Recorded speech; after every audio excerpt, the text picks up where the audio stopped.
We're going to jump into Tansy Wong now, who represents Pride Calgary here this morning, and explain to us a little bit about Pride Calgary and what you guys do. Pride Calgary, we're going into our 25th year. It's our 25th anniversary this year.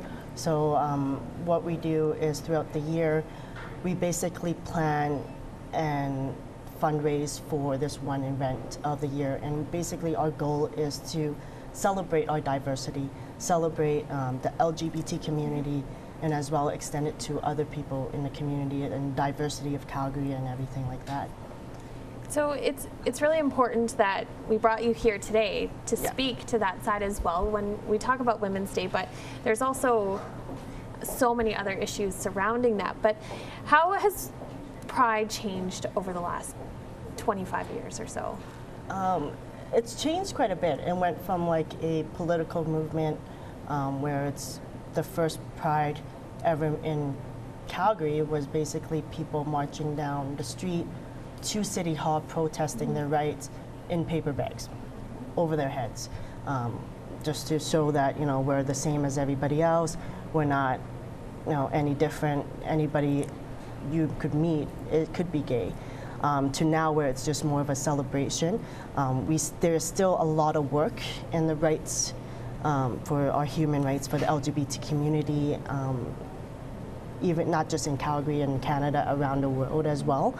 And our mission is just really to educate people and to make people aware that, yes, in Canada we have what we could be called equal rights now, but there's so many people, our comrades or brothers and sisters across the world, that are still struggling, and it's just bringing everybody together to celebrate where we've come from and to really help show the rest of the world that we are supporting the LGBT communities across the world as well.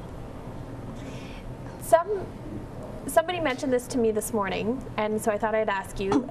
Somebody said, is it mission accomplished, or do we still have far to go? What would you say to that?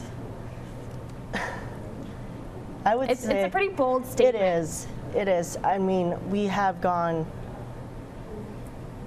it's not mission accomplished. In my opinion, it's not. There's still a lot of work to do. Yes, in Canada, we have same-sex marriage, but we have our comrades down in the States that's still fighting for same-sex marriage. And then there's also the Bill C-279 about the trans rights and such, and then they're still fighting for that as well.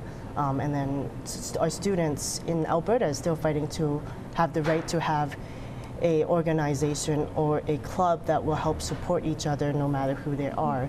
So there's still a lot of work to do before I would be comfortable saying mission accomplished. Still a lot of work. Of course. And how can others help? What can we do here as a group to make sure everyone is welcomed and comfortable? Just support. I mean, coming out to the LGBT events like the Pride Calgary, showing their support, speaking out when you see bullying going on in the schools or even in the streets, speaking up when certain people use certain derogatory terms and saying like, no, that's not right, you should not use that term for these reasons. Or you see a lot of young kids be like, oh, that's gay, that's saying that, okay, we understand you mean that's stupid or that's lame, but don't use the term gay. You know, there's so many different things people can do. It's just standing up for not just gay rights, but human rights too, right? That's that simple, really.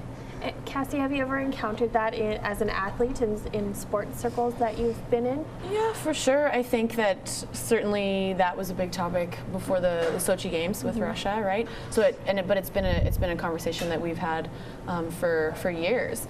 Women in sport in general, a lot of times, if you're doing a sport that isn't typically a women's sport, you get, you know, oh, so you're a lesbian, then you get that a lot, and maybe you are, maybe you're not, but what does it matter? And the men, and honestly the men deal with that too, doing sports that aren't necessarily their gender and like stereotypical. So yeah, it's a conversation that we've had and something that we stand up for each other. I mean, whether even just Team Canada, I'll speak for them, all of us supported each other no matter who else who you loved. So for us, it was something that we were unified in that.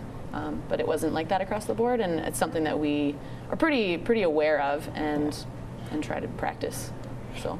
Where can people find more information on Pride Calgary? You can go to our website, pridecalgary.ca, and as well as we do have our Facebook page and Twitter and Instagram as well going.